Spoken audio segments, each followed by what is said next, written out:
Welcome to the second video, technically, I guess. This is the second lesson of Unit 7.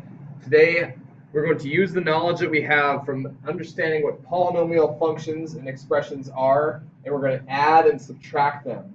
So, yesterday we focused a lot on knowing what the words meant.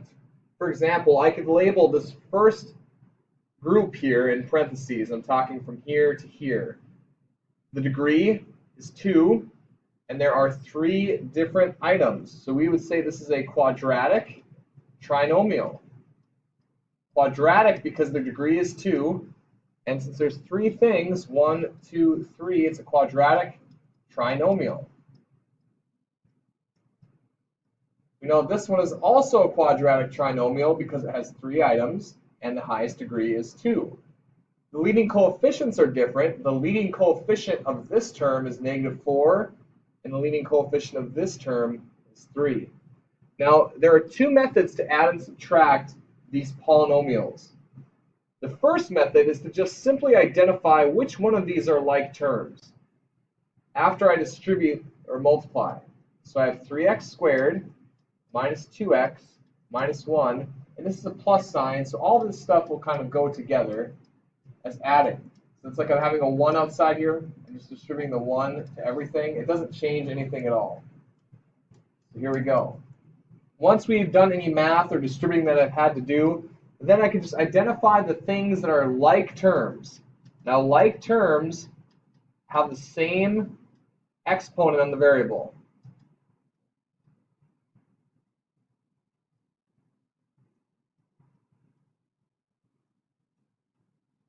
And what I want to do with these like terms is I want to combine them by either adding or subtracting. So you see I have a 3x squared.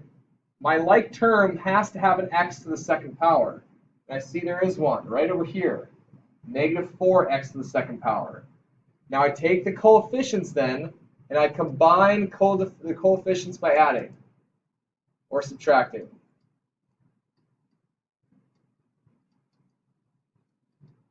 3 and -4 make a -1x squared.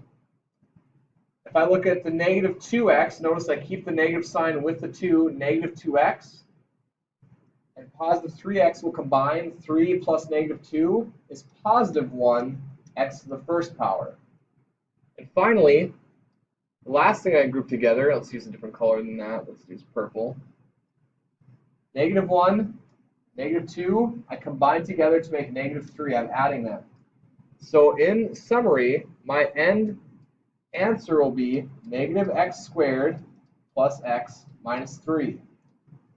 So that's method 1, just to combine the like terms. I will use the next problem, which will again involve combining like terms, but instead of making circles of different colors, you can stack them on top of each other. You see I have another quadratic trinomial here, subtracted another trinomial. So I have x squared plus x minus 3, that's the first quadratic trinomial. In the second quadratic trinomial, I'm going to subtract. I have -2x squared plus 3x minus 5.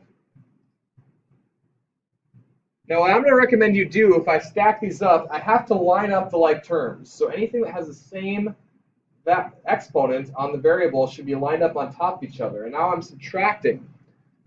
A lot of people would recommend that when you subtract, just go ahead and make it an addition problem and just distribute the negative sign, like you did up here. If I distribute the negative sign and make this a plus, negative times a negative makes a positive, negative times a positive makes a negative, negative times a negative makes another positive. And now I can just add them together. -3 plus 5, positive 2. 1 plus a -3, which would be -2x. 1x squared plus 2x squared would be 3x squared.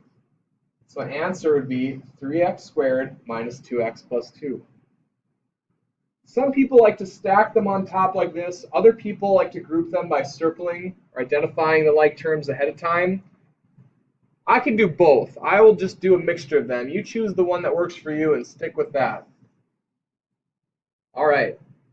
So in this problem, I have another quadratic trinomial plus another quadratic trinomial.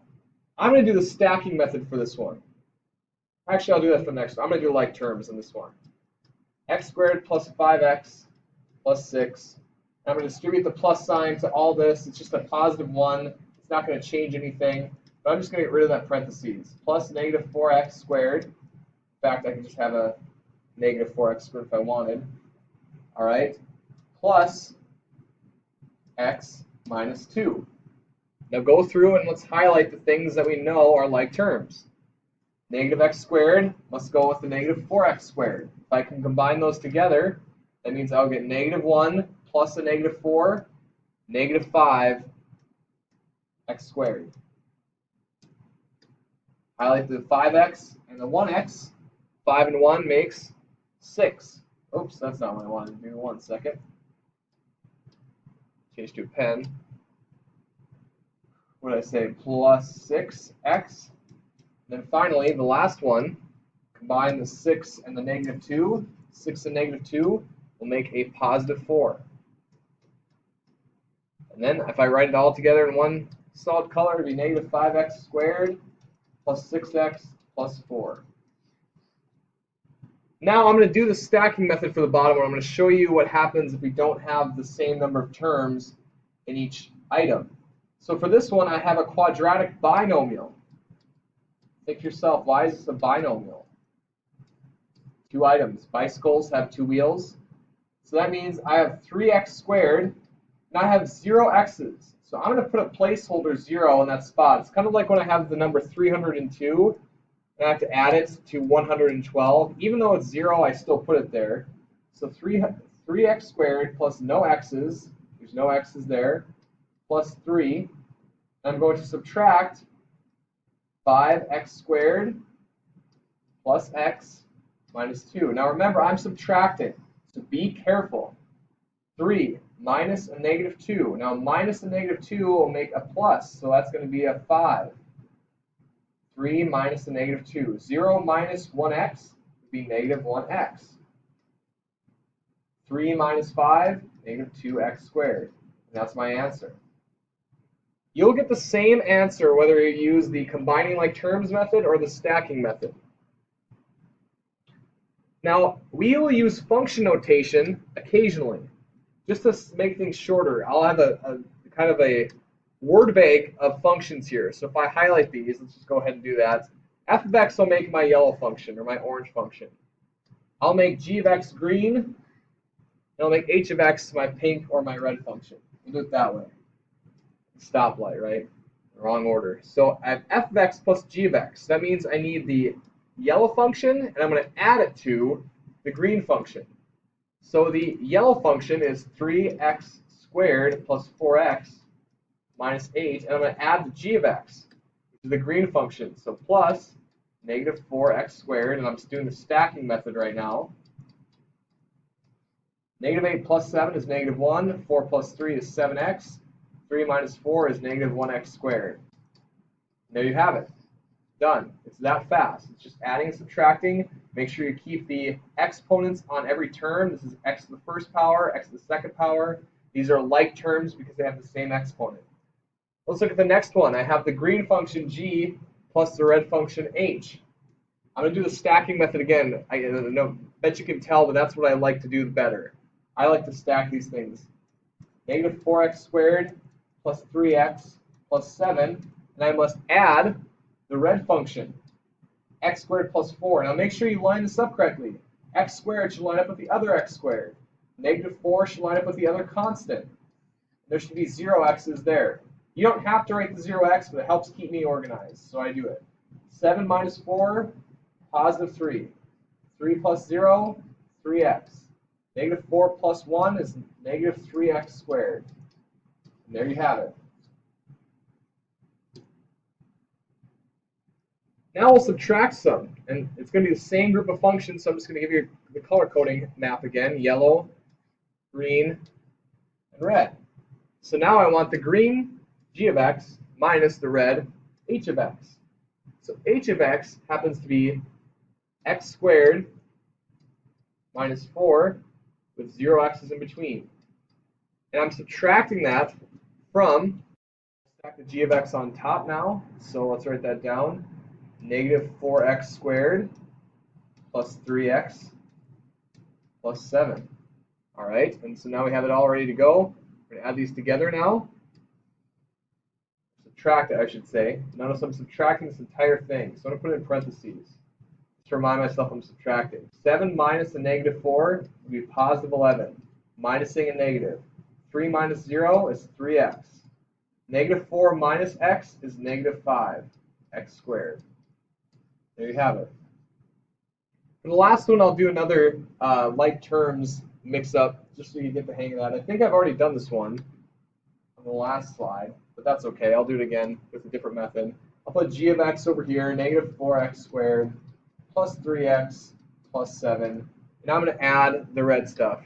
So plus x squared minus 4. And notice I have to kind of distribute that. I have to add the entire thing. So if this is a minus, you'd have to distribute to that. Negative 4x squared plus 3x plus 7 plus x squared minus 4. Now let's go through and combine the like terms. So here you see that I have negative 4x squared and a positive x squared.